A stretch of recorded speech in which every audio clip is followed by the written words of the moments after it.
boa noite, bem-vindos ao Mãos e Mentes. Nosso tema hoje é Copa do Mundo. Boa noite, Marcelo Flores, CEO da Abril, a empresa responsável pela modernização do estádio Beira-Rio. Tudo tranquilo? Não. Tranquilo não, né? Em ordem, porém não tranquilo. Se tivesse tranquilo, né, alguma coisa estava muito errada. Bom, vamos lá, pergunta definitiva. O estádio vai estar pronto em dezembro? O estádio será entregue em dezembro. Não em dezembro, né? Porque o meu prazo acaba às 11h59 da noite, tá? Então não vou... Do dia 31, não? Exatamente. Feliz Ano Novo. Feliz Ano Novo. Não, a ideia é que a gente entregue, até a própria FIFA já deu essa... Por conta das festividades no final do ano, 2, 3 dias a mais, a ideia é que nós entreguemos oficialmente então, o estádio no dia 6 de janeiro, que é a segunda-feira. Ganhamos uma semaninha. Não, porque eu até comentei um dia com o ministro Aldo Rebelo que eu não faria ele vir até aqui, em Porto Alegre, como é que ele voaria de volta para o Nordeste para celebrar com a família, né? Então, a ideia é que a gente entregue no dia 6 de janeiro, que seria uma segunda-feira após as festividades. Entrega para a FIFA direto já? Não, entrega para o Inter. Entrega para o Inter. Entrega para a FIFA é mais tarde, depois mais perto da Copa. Isso, ao final de janeiro você tem 2 períodos FIFA. Você tem um período que é um não exclusivo, que ele vai do começo de janeiro até 21 dias antes do primeiro jogo, meados de maio. Então, nesse período, há um overlay, né? Você tem a FIFA trabalhando as estruturas complementares, toda a parte da adaptação do estádio, e o Internacional começando a fazer toda a parte da operação assistida.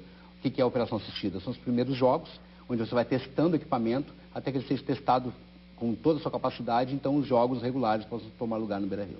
Legal. O que está faltando ainda? O que de dramático falta assim, para terminar o... Então, o nosso ponto mais, assim, o nosso maior marco nesse momento é a estrutura metálica, né? É uma estrutura única no país.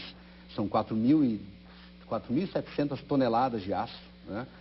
Então, a gente está finalizando, já está em vias de finalizar toda a parte da montagem da estrutura metálica. E concomitante à finalização da montagem da estrutura metálica, você vai começar já a entrar com a membrana.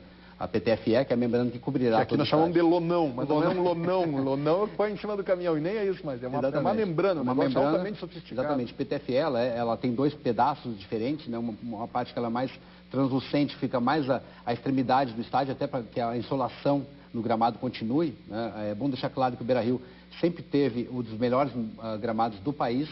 Não por conta da chuva, o que faz um gramado ser lindo é o sol. Então, como o estádio não tinha cobertura, ele era exposto à insolação quase que durante o dia inteiro, né? Agora, né, com o estádio totalmente fechado, vai diminuir essa insolação.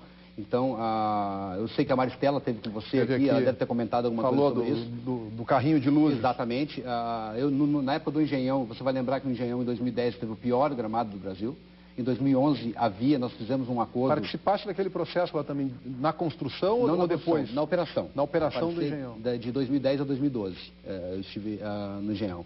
Então lá nós também fizemos isso com a iluminação artificial, e o gramado de 2011 do Engenhão era um outro, né? Era água e vinho, era totalmente diferente do gramado que se disputou os jogos em 2010. Sem querer focar no negativo, o Engenhão teve problemas estruturais, agora...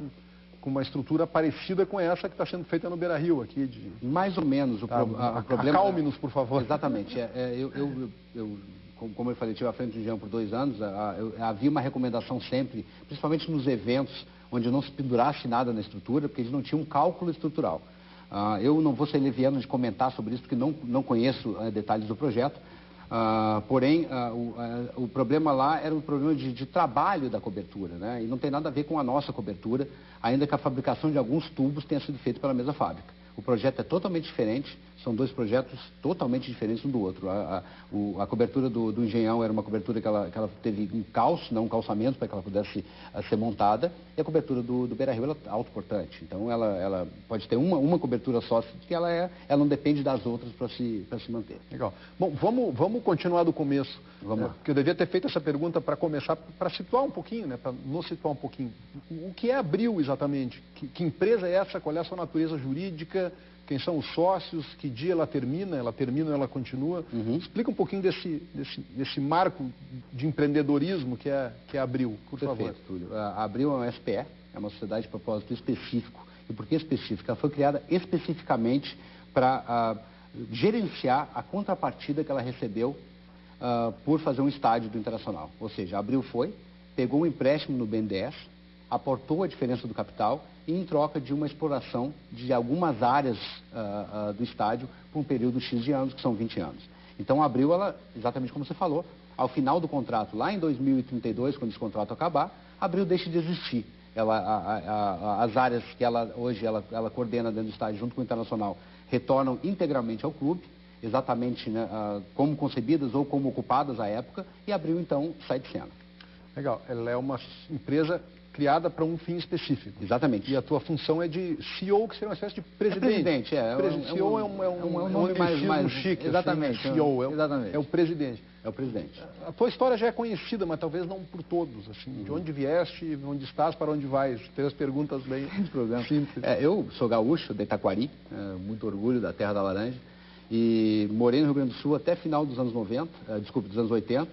Em seguida fui para os Estados Unidos, onde eu morei e me formei em jornalismo, e eu fazia jornalismo de entretenimento. Minha especialidade era entretenimento. Eu escrevia para o West Side Village, para o LA Weekly, que são publicações semanais em Los Angeles. Em 95 eu recebi um convite da empresa chamada BMG Ariola Discos, que hoje ela é parte da Sony Music, né? Então eu voltei ao Brasil e entrei dentro do ramo fonográfico, passei por várias gravadoras, pela BMG, pela Polygram, Universal, Sony, a própria Sony eu trabalhei lá. E durante final dos anos 90, né, e até o começo dos anos 2000, eu participei ativamente do ramo fonográfico brasileiro. Logo em seguida eu entrei no ramo de fazer shows como empresário artístico. Fiz muito show aqui em Porto Alegre, no Araújo Viana, fiz alguns shows aqui na cidade. E depois tive uma passagem por shopping centers, que aí me deu essa experiência de gestão de equipamentos, né, de shopping centers. Passei pela Imonte, que tinha 4 shoppings no Rio de Janeiro, depois pela BR Malls. A partir daí eu fui para o grupo GL, que é o grupo que detém o Rio Centro. Cara, que mobilidade, né? Essa é característica da tua carreira, né? É uma característica da minha carreira. Mobilidade. Aprendizado e claro. Mobilidade. E na GL, então, eu era diretor da HSBC Arena, que até então era conhecida como a Arena do PAN, né, que fazia do grupo francês GL, que detém o Rio Centro e a HSBC Arena. Depois disso, eu fui para o Engenhão, porque a empresa que era dos shopping centers que eu trabalhava até 2005, a Imonte, ela criou a Pepira, que era basicamente como se fosse Abril, mas Abril como se Abril fosse do Internacional, né? Então a Pepira, ela prestava serviço... Abril é Andrade Gutierrez, é Internacional? Não, Abril é Andrade Gutierrez e BTG Pactual. Abril? É.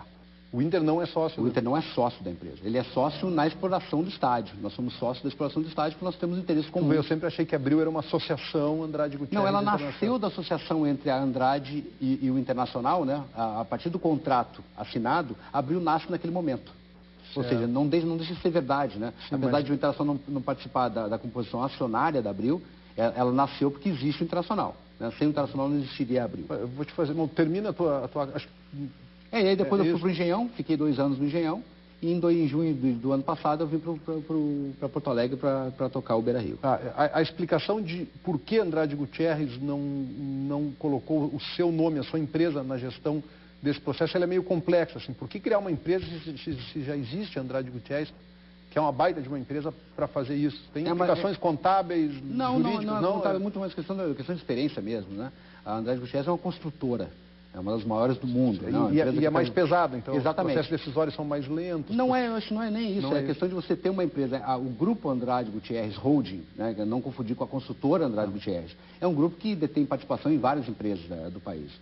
CEMIG, Oi, CCR Rodovias, quer dizer, o grupo é um grupo bastante forte. Mas não havia um braço de arenas, assim como, por exemplo, a OAS tem um braço de arenas e a Odebrecht tem um braço de arenas. Então, a partir do momento do nascimento da Abril, é a primeira investida da Andrade Gutierrez. É o primeiro estádio da Andrade Gutierrez. A Andrade Gutierrez fez 4 estádios da Copa do Mundo, mas desses 4, que é Brasília, Maracanã no consórcio com a Odebrecht, o estádio de Manaus e Porto Alegre, o único que ela vai participar da gestão através de uma subsidiária, não da construtora, mas da holding, é em Porto Alegre. Os outros são obras públicas. Os outros são apenas obra, né? Ela entrega a chave e retira-se de cena. Interessante. Então é uma experiência nova para a empresa. Para a empresa, uma experiência nova para a empresa. E a ideia é replicar isso no Catar, onde mais houver a Copa do Mundo daqui para frente? Ou... Talvez, né? Isso não faz parte do plano de negócio da Abril, como eu falei, Abril é uma SPE, então ela é especificamente para isso. Agora, nada impede, não vou dizer nem que sim, nem que não, porque essa decisão não passa pela minha alçada, de que isso possa ser replicado em outros países, porque a Andrade hoje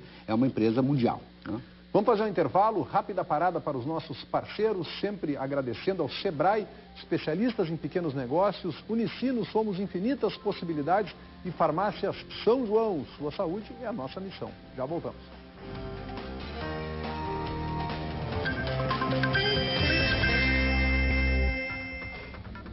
Mãos e Meios de volta, conversando com o jornalista e CEO-presidente da Abril, a empresa responsável pela modernização do estádio Beira-Rio, que será o estádio da Copa no Brasil em 2014, o Gaúcho de Taquari, Colorado, isso dá para dizer, né? Não tem... Desde 68.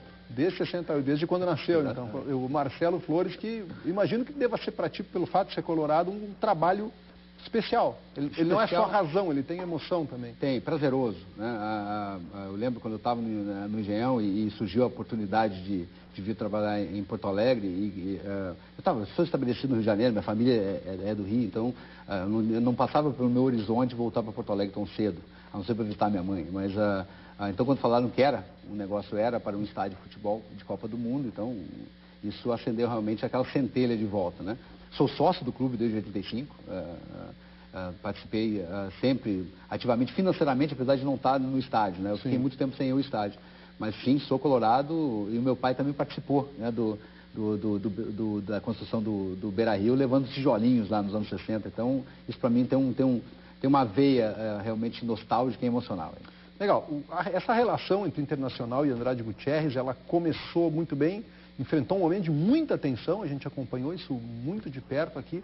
Tu entraste depois desse momento de tensão, entraste quando finalmente o contrato, que quase não foi assinado, né, acabou sendo assinado. Perfeito. Como é que foi ter que entrar com esse passivo? Quer dizer, até com a torcida, havia uma relação de muita desconfiança com o Andrade Gutierrez, fizeram um nome que acabou virando o seu nome. Eu acho que isso já está...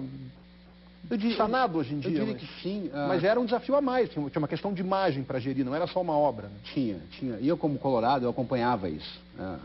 Eu acompanhava diuturnamente, né, pela Clique RBS, ficava acompanhando o que estava acontecendo. Realmente foi literalmente uma novela, né, quase uma novela mexicana. Mexicana, né? das ruins, tem ótimas novelas mexicanas, mas essa foi uma das... Mas eu acho que, de novo, foi um período crítico que passou. Eu creio que hoje em dia essa relação, o torcedor também hoje entende melhor quem são os players, né? Qual é que é o papel de cada um nessa sociedade, nessa associação entre Internacional e Andrade lá atrás, que acabou gerando o Abril. Quando eu cheguei, a obra tinha começado havia pouco mais de 3 meses. Né? Então, eu posso dizer que eu peguei essa obra realmente embrionária. Né? Eu lembro que o avanço dessa obra, quando eu cheguei aqui, era um avanço de 5%, alguma coisa assim, né? Então, eu acho que é um período... Diz que os 5% tinham virando 4, 3, se nada fosse feito, né? Porque realmente começa a se estabelecer um passivo, né? Na obra parada. Não só isso, o pessoal perguntava para mim, Marcelo, como está a evolução da obra? Eu falei, não é evolução, é involução, estou destruindo. Né? Então, a gente estava destruindo muita coisa, né? Essa reforma mágica que dobrou a área do Beira-Rio, sem que o perímetro fosse alterado. Dobrou a área? Dobrou a área. Por dentro do... Porque toda a parte do aterro, que é onde dentro do Beira-Rio hoje você vai ter toda a parte de um corredor de 8 metros de circulação dentro do estádio no primeiro nível, que não existia, você sabe muito bem, você tem que circular por fora do estádio.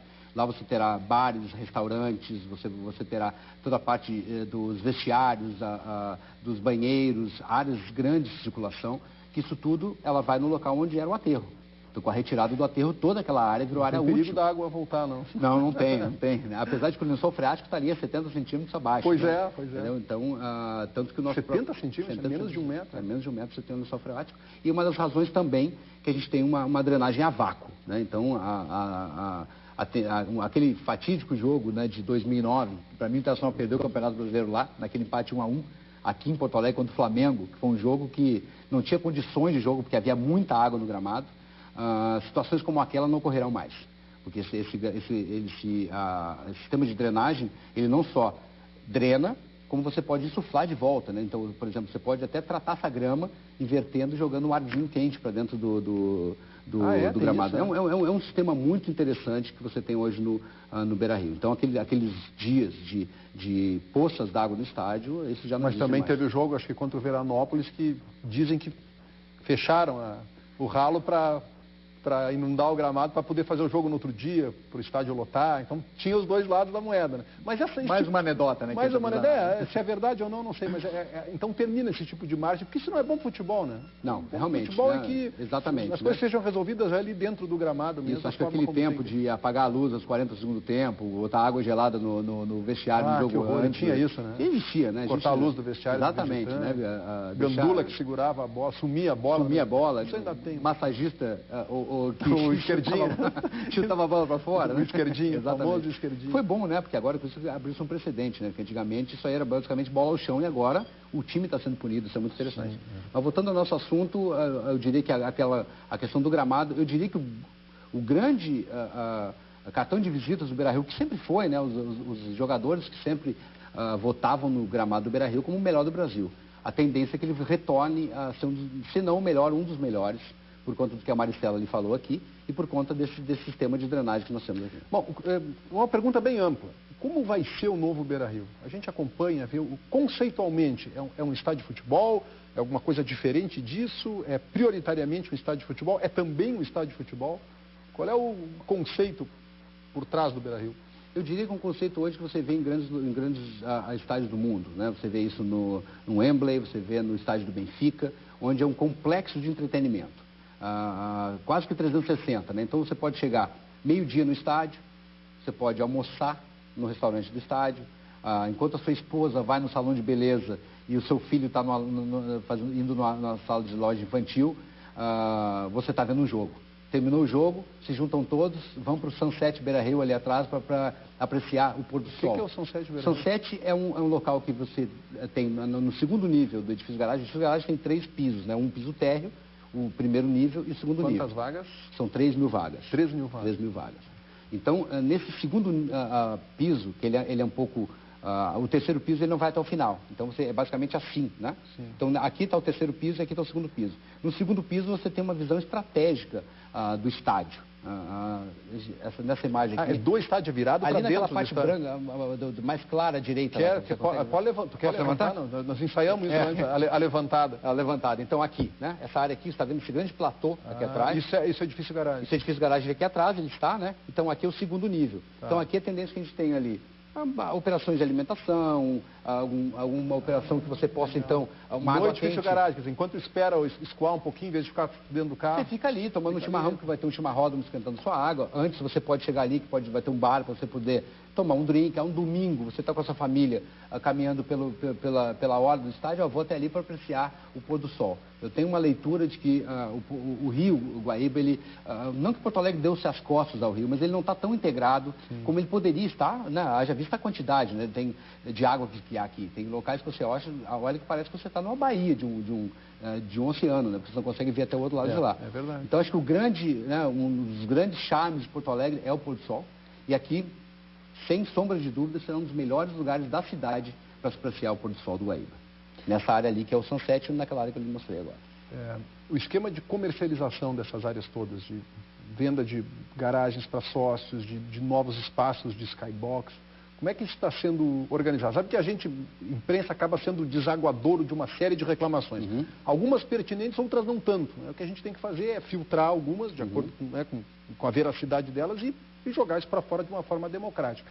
E uma das críticas que tenho recebido reiteradamente é de que não existe, eu não sei se essa parte é com Abril ou não, a comercialização dos espaços de cadeiras, de skybox. Depende. A Abril, ela comercializa junto com... Toda comercialização, ela é feita quase que a 4 mãos.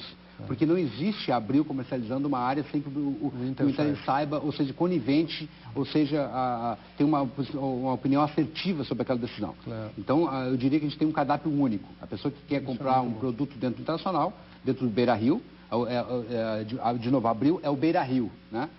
O presidente da Abril é extremamente colorado. E a empresa é uma empresa que nasceu para tocar áreas dentro do Beira-Rio. É uma empresa colorada, né? Então, a ideia é que você tenha todos os produtos lá dentro, ou tanto o produto para o torcedor, que é aquele produto do dia a dia.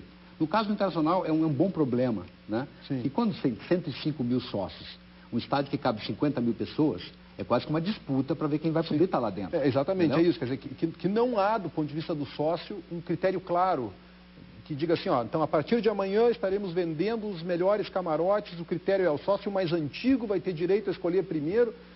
Parece que está assim, quem liga acaba indo para uma lista, não tem um fluxograma muito definido do ponto de vista do sócio para a compra dos melhores espaços do novo estádio. Tá, deixa eu dizer de onde que vem isso. Essa lista que você se refere deve ser uma lista de prioridade, não é de espera, porque não está esperando nada. O que aconteceu? Logo que eu cheguei aqui, isso no ano passado, as pessoas ligavam, eu quero comprar. Então a gente começou a montar uma listinha de pessoas, olha, quando a gente começar a colocar os produtos à venda, entraremos em contato com você. A prioridade de compra, e aí eu estou falando dos produtos em geral do estádio, ela será definida pelo sócio. O sócio será o primeiro sempre a escolher o local dentro do estádio. E aí vai, dentro dos critérios de sócio, que é uma gama de diferentes associações ao clube, Sim. vai ser dividido então, né, claro, o sócio que ele é mais novo, o sócio que ele tem direito a entrar no estádio, outro que ele paga metade, outro que tem um desconto. Então, o Internacional está fazendo essa segregação e esse sistema de ordenação para que o sócio mais antigo, o sócio que ele é mais assíduo, o sócio que ele comprovou isso para o clube, ele tem uma prioridade. Isso é totalmente natural, principalmente num clube que tem a quantidade de sócios que tem. Sim, que se orgulha disso e que faz disso uma bandeira, né? Faz uma bandeira, eu queria garantir para você e para todo o sócio do Internacional. Só para deixar bem claro, não é em causa própria, eu já tenho minhas 2 cadeirinhas ali, já sei que elas vão ficar no mesmo lugar onde elas estão, tá? Não tô falando por mim, tá? Porque como eu sou colorado, todo mundo sabe, não é defesa de causa própria isso. Entendi. Até poderia ser, seria legítimo, mas não é. Mas vai atender também os seus anseios, né? Eu quero dizer o seguinte, no seu caso é um caso específico, você já tem uma cadeira Sim. que elas ficaram exatamente no mesmo lugar. Parecido, um pouquinho para cima. Exatamente. Pode até haver um agrupamento, também de novo, o Internacional está tentando. Às vezes a pessoa tinha uma cadeira do lado de cá e a outra cadeira só do lado de lá, talvez. É o meu caso. Tem uma par e uma ímpar. Exatamente. Pode-se, isso, o Internacional está estudando isso, onde você possa reagrupar, então, esses sócios em algum local. De qualquer maneira, a prioridade sempre será do sócio. Dentro do estádio Beira-Rio, a prioridade sempre será do sócio, porque isso é o que norteia o próprio clube.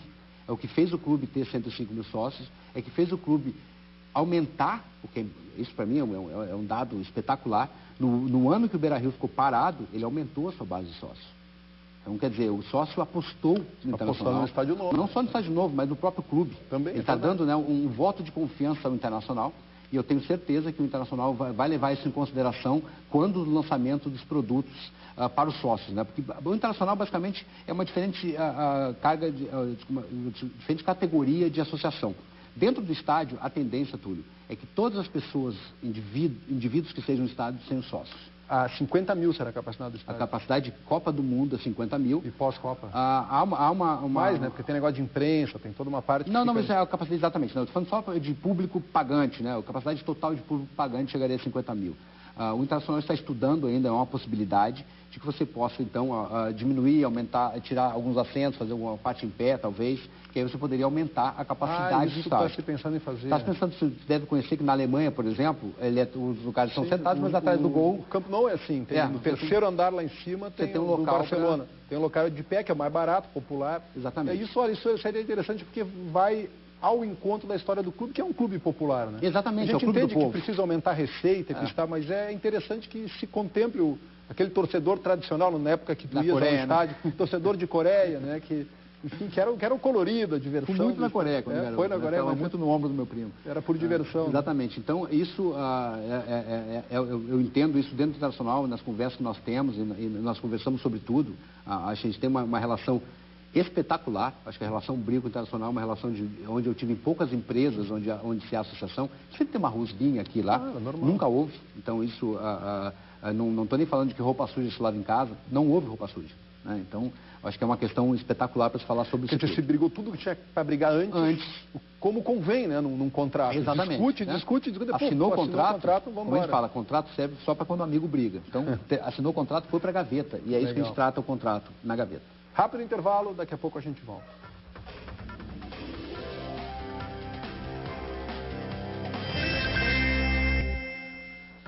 Mãos e Mentes de volta, conversando com Marcelo Flores, presidente da Bril, a empresa responsável pela modernização do estádio Beira-Rio. Como é que funciona a relação FIFA nisso tudo? A FIFA, ela tem poder sobre a obra do estádio, ela está apenas preocupada com o resultado final, ela vem aqui olhar e vai dizer, tá bom ou não tá bom? Como é a relação Bril, Inter, FIFA, no momento da obra, que é o momento que estamos vivendo agora? Perfeito. Ela tem uma relação umbilicalmente ligada à obra. Por quê? Porque o nosso estádio, ele segue o caderno de encargos da FIFA. Então, a partir do momento que ele segue um caderno de encargos, ele tem que estar adaptado ao que a FIFA deseja de um estádio pronto. Não um estádio pronto no momento evento, que a partir do caderno de encargos é um estádio em padrão Copa do Mundo. E há algumas adaptações que têm que ser feitas, mais notadamente, para que todo mundo vai saber, aquela parte onde fica todos os repórteres lá em cima. Não tem tanta cabine de imprensa para todo mundo. Então, alguns assentos são retirados, são feitos aqueles platôs, né, onde você tem, então, toda a imprensa. Então, essas são partes que são do momento que nós chamamos de estruturas complementares. O que são estruturas complementares? É tudo aquilo que você tem que fazer para adaptar o estádio para o momento Copa do Mundo. Que é bem único. Que é único, exatamente. São aqueles 5 jogos e acabou. Então, é toda a parte do commercial display que a FIFA chama. O que são? Aquelas lojinhas que ficam em volta do estádio, toda a parte de acesso, o Mag and Bag, que eles chamam, né? Que você passa pelo primeiro perímetro, você é revistado, passa pelo segundo perímetro. Então, que a gente está perto do estádio, né? Diferente do que foi, por exemplo, quando eu estava na Copa do Mundo de 94 nos Estados Unidos, eu entrei sem ingresso no jogo. Porque eu entreguei o ingresso na mão de uma pessoa, o cara me devolveu, a gente fez uma fila indiana e entrou. Hoje em dia isso não existe mais essa possibilidade, a segurança ela é extrema. Então você tem todos os detetores de metal, então você tem toda essa estrutura que fica fora do estádio, e além disso uma estrutura que fica dentro do estádio, né? Porque é bem diferente um jogo do Brasileiro, um jogo da Libertadores com um jogo de Copa do Mundo. Muito diferente até mesmo de um amistoso de seleções. Então essas estruturas complementares que a FIFA ela coloca através da FECOP e da GECOPA, ou seja, é uma atribuição do governo do estado e do município de então adaptar o estádio, não só dentro dele, como fora dele também, para o momento Copa do Mundo. Então isso começa a acontecer em janeiro, e estima-se que em 2 a 3 meses essas estruturas comecem a ser montadas, as estruturas mais emergenciais serão feitas no final, né, porque você não vai deixar, por exemplo, gerador 6 meses no estádio. Né? Então, tem estruturas que você tem fases, onde estruturas que você começa a montar em janeiro, e algumas estruturas que você começa a montar só em final de abril e maio. E a partir, então, de 21 dias antes do primeiro jogo, aí a FIFA toma posse de fato e de direito do estádio. Aí decora, pinta, põe os seus anúncios, seus parceiros, equipe de TV, de geração de televisão, aí tem todo um... Nesse momento, Brio e Internacional deixam de ter direito sobre qualquer área lá dentro. Os símbolos do Inter, tudo desaparece. Tudo desaparece. Apenas que o Internacional será o operador do estádio, que o estádio é seu, então o Internacional operará o estádio na Copa do Mundo. A equipe de operação será a equipe do clube, porém respondendo a um outro ente, que não a diretoria do próprio clube. Bom, Jerome Valk vem aí. Vem aí. Dia 7, o homem do kick in the ass. É você que está dizendo. Não, ele é que diz. Eu só estou reproduzindo. Não corremos o risco de tomar um chute no traseiro do secretário-geral da FIFA. Se você lembrar, ele teve aqui 2 vezes, né, nesse meu período que eu tive aqui. No começo era bem no começo da obra mesmo, depois teve mais tarde, em fevereiro desse ano. Estamos seguindo o cronograma. O que me dá uma tranquilidade, você sabe que esse estádio, essa obra, é uma obra enorme, que foi feita em tempo recorde. O Beira-Rio não só é a obra mais rápida de todos os estádios de Copa do Mundo do Brasil, como é a mais barata. O custo por assento é o mais barato de todos os estádios de Copa do Mundo que foram modernizados dessa maneira. Eu acredito. Acredito mesmo, por uma série de motivos que eu nem vou expor aqui, porque até te causaria constrangimento, mas é dinheiro privado, né? É diferente. O tratamento é diferente. Isso, em resumo, é isso. De novo, né? A Abril está aí para isso, né? A Abril é a contratante da obra. Nós que fazemos as medições, ou seja, a construtora constrói, nós medimos e pagamos. Né? Então, a Abril é responsável pelo financiamento junto ao BNDES. Além disso, tem os aportes, como ele falei, os aportes próprios, né? Sem contar os aportes que o Internacional fez também, que são as suas contrapartidas. Sim, tem pelo menos os 24 milhões de eucaliptos, exatamente, né? E também a parte das suítes que o Internacional já havia vendido, né? Naquele período quando desejava fazer a obra sozinho. Então, eu diria que sim, eu tenho plena convicção que essa visita do Jerome só vai coroar esse trabalho que está sendo feito desde março. Tem alguma agenda especial para ele aí? É rápido, né? Ele vem e vai nesse dia, essa agenda nós somos informados, né? Nós não temos participação, normalmente é o comitê local que faz toda a parte da visita, nos informa, então nos determina quais são os locais que ele quer visitar, qual é o tipo de apresentação que será feita, então isso realmente ele é comandado pelo comitê local e aqui em Porto Alegre na figura da FECOPA, né? E o Gigantinho? O Gigantinho, ele de novo, não faz parte do contrato, né? Mas está feinho ali do lado. Ele está feinho. Ele era bonito, mas agora... Em 72, né? Ele era bonito. Até agora, com o Beira-Rio antigo, ele estava no contexto. Agora ele está destoando muito, né? Até a imagem aérea, porque vai para o mundo inteiro, né? Então vai o estádio novinho com aquele pedaço ali decaído do lado. Eu diria que ele vai ganhar um banho de loja, digamos assim, né? Porque hoje em dia com cenografia você faz qualquer... Né, tapa-se tudo. Exatamente. Então, eu vi na Olimpíada da China, passando na rua, parei, tinha um painel lindo, assim, eu olhei por trás, era uma favela. Os caras tapavam as favelas com os painéis maravilhosos. O Ruton, que eles chamam, não é favela. Então, aqui, o Gigantinho, de novo, ele não faz parte do escopo do contrato da Abril, porém nós conversamos com o Internacional e a tendência, por conta da utilização do Gigantinho pela FIFA para a Copa do Mundo, não fazia muito sentido você ter uma obra agora e até mesmo dividir forças, né? Eu comentei isso com o presidente do clube, nós chegamos a um consenso sobre isso, que a ideia é concentrar no estádio. Mas vão dar uma pintada. Claro, no momento Copa do Mundo eles terão um Gigantinho que parecerá que sofreu uma reforma, né? Mas será uma coisa muito mais... Cenográfica. Não cenográfica, mas de embelezamento mesmo, né?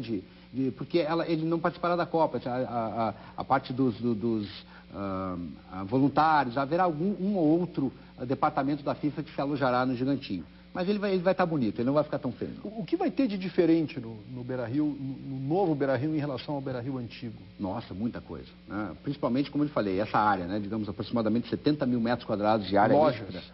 Você terá 44 lojas... Abertas o ano inteiro, abertas... Bom, aí dependendo do dono da loja, se ele quiser ou não, mas a ideia é fazer um shopping permanente. Não depende do dono da loja. Normalmente em shopping centers, né, desse tipo, você tem um regimento interno do shopping que determina que os lojistas vão abrir de tal hora até tal hora, nos dias que fecham, os horários que abrem e fecham, e todo momento de entrada e saída de funcionários de dentro das lojas. Fornecedores, você tem que ter Exatamente, você tem que ter, senão vira bagunça. Vira bagunça, literalmente. Então você terá as 44 lojas, que não havia, né, no antigo Beira-Rio, que funcionarão o ano inteiro, né? É bom dizer que é o seguinte, o Beira-Rio, como palco de futebol, ele abre 40 dias por ano. Tá? O shopping, ele abre 364, e até isso, né? Como rentabilizar um estádio. Exatamente. Aqui não é um dado de realidade. A Arena, por exemplo, teve um show até agora, que foi o Roberto Carlos, um show. Teve, se eu não me engano, 23 ou 26 jogos. Isso não paga o investimento. Tem que ter... tem que ter giro, tem que ter... E aí isso eu volto àquela pergunta que você me fez no começo do programa, que era como transformar isso no complexo. Então, por isso que você tem as 44 lojas, que são abertas o ano inteiro, menos no dia do comércio, né, quando elas fecham. Aí você tem o Sunset, né, que é um local ali também de entretenimento, vai estar aberto todos os dias da semana. Dentro do próprio Beira-Rio, no nível 3 do estádio, você tem um restaurante, que ele pode ficar aberto. Pra dentro? Não, ele não tem visada por quê? Porque ele está na arquibancada, né? Então, como ele não tem nem para dentro e para fora ainda, ele tem uma visão, mas não tem aquela visão panorâmica do Rio por conta do edifício garagem também. Ele está quase no mesmo nível do edifício garagem.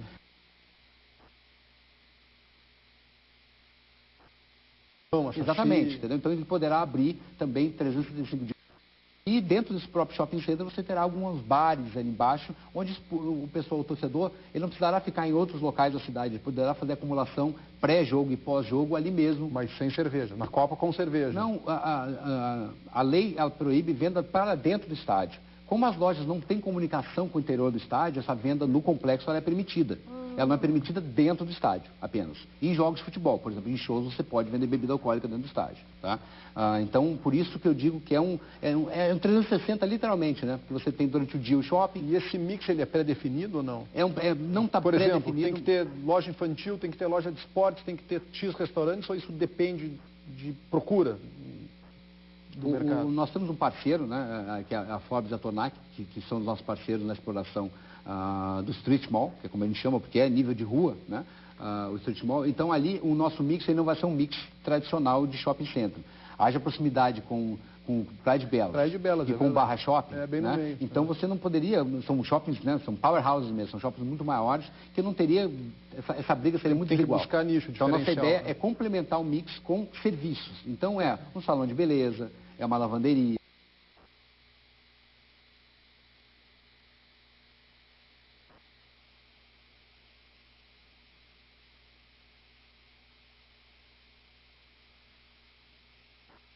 Se você quisesse colocar lojas ali de vestuário, por exemplo, essa competição seria muito... Só uma loja do Inter, de produtos. Mas essa ela vai continuar sendo lá. No mesmo lugar onde ela é hoje. Isso, porque como o shopping ele é circular, né? Dentro do estádio ele é circular, então onde fica o museu do Inter, ele está dentro do shopping, onde fica a loja do Inter, ela está dentro do shopping, então você caminhando ao redor, porque se ele tem um corredor, de onde toca a cobertura metálica até a parede do antigo estádio, são aproximadamente 8 metros. Esse é o corredor do shopping.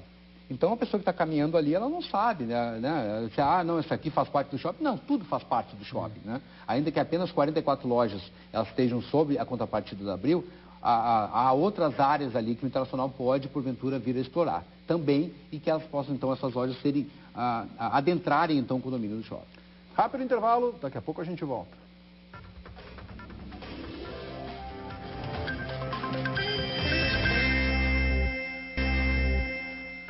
Mãos e Mentes de volta, conversando com o CEO da Abril, Marcelo Flores. Marcelo, e depois, hein, o que falta nessas alturas? Tu com uma mobilidade de carreira tão grande, né, realizaste, eu acho que um sonho teu, do teu pai, de estar à frente da obra de modernização do Beira-Rio. Qual é o próximo? Bom, depende. A concessão aqui são 20 anos, né? Então, nos próximos 20 anos tu está... É que eu diria que eu nunca encontrei um lugar onde eu me sentia tão em casa. Literalmente, né? De novo, eu tenho realmente uma mobilidade, faz parte até de um executivo hoje em dia, você tem uma mobilidade maior. Eu estou muito confortável na posição que eu estou, não confortável com o desenrolar, porque, né, eu sempre digo, se eu estivesse tranquilo agora, eu teria que estar arrumando outro emprego, porque faltando 3 meses para a entrega do estádio, tem que estar na ponta dos cascos, né? Mas a tendência é que eu fique aqui por um bom tempo ainda. Em Porto Alegre, justamente coordenando Isso, porque a partir do momento que termina a obra, começa a operação do estádio, né? E aí é uma operação conjunta com o Internacional. Eu trago uma experiência de outros estádios, o Internacional tem essa experiência comprovada, porque sempre fez a própria gestão do estádio. Então, acho que vai ser um bom... O que tem de dinheiro público no Beira-Rio, hein? Esse é um debate que está aí, né, bastante eu vou fazer um exemplo, vou te dar um exemplo, né, porque até vou dar a minha idade aqui para você. BNH, né? Banco Nacional de Habitação. Exatamente. Banco Nacional de Habitação? Exatamente, nos anos 80. Né? Então, já o cidadão lá conseguia R$3.000 para dar de entrada e fazer pelo BNH. 50 mil comprava sua casinha. Essa casinha, ela é pública ou ela é privada? Né? O banco que está emprestando, ele é privado. Desculpa, ele é público. Mas os investimentos são 100% privados. Não existe um centavo de dinheiro público investido. Claro, tem a renúncia fiscal mas foi para todos os estádios, inclusive para os que não estão na Copa do Mundo. Quer dizer, impostos que não são pagos, isso acaba barateando a obra. Que os programas Recopa e o Procopa Arenas, feitos pelo governo federal, já dentro do caderno de necessidades da FIFA, para que pudesse então viabilizar a construção. Eu te diria o seguinte, de investimento direto privado não existe, não existe nenhum centavo. O estádio ele é 100% privado. O estádio é 100% do Internacional, ele é 100% internacional. A diferença é que quem fez o empréstimo para pagar o estádio foi a Abril. E a Abril, com a contrapartida que ela recebeu do estádio do Internacional, que são áreas novas que antes não existiam, os camarotes eram 35, vão para 70. O Skybox era marquise, não existia. As lojas não existiam, o edifício garagem não existia. Então, todas essas áreas novas, basicamente o Internacional está cedendo como contrapartida a exploração de áreas que não havia. Que não existiam. Né? Então, para o Internacional é o melhor dos mundos, porque ele continua controlando mais de 43 mil ingressos. Controlava tudo que controlava antes, mais ainda. Exatamente. Entendeu? E o resto, tem uma margem que é do parceiro, que também tem que ser bom para os dois. Né? E depois de um período, isso retorna para o clube. Eu não gosto de citar isso, né? Mas nós estamos na fila do Campeonato Brasileiro desde 79. Né? Muito antes dessa fila, o estádio já voltou para o Inter, né? Porque são 20 anos. Né? De 79 para cá, né? Estou falando que é 34 anos. Né? Então, um pouco mais da metade desse prazo, o Internacional já recebeu seu estádio de novo. E é um estádio como esse que ele tem uma durabilidade de pelo menos 50 anos. Então, é um negócio muito bom para o clube. É um negócio bom para a Abril também, né? Então, eu não posso dizer que não. Já podemos deixar marcado daqui a 49 anos uma nova entrevista para falar sobre a reforma do Beira-Rio. Vai vir aqui o Marcelo Flores II, vai falar com o Giovanni Luiz III. Mas é isso, eu acho que é bom deixar bem claro isso, que o investimento ele é 100% privado, as garantias são privadas, então não tem nenhum risco de dinheiro público nessa obra. Marcelo Flores, diretor-presidente da Abril, obrigado pela presença aqui no Mãos e Mentes. Sorte e sucesso. Obrigadão. Muito obrigado a você e a todos os seus telespectadores. Mais informações sobre TVCom em tvcom.com.br. Estamos no facebook.com/Mãos e Mentes e @Mãos e Mentes, é a nossa conta no Twitter. O programa fica por aqui. Amanhã estaremos de volta. Vamos falar sobre pesquisa e inovação. Uma boa noite e até amanhã.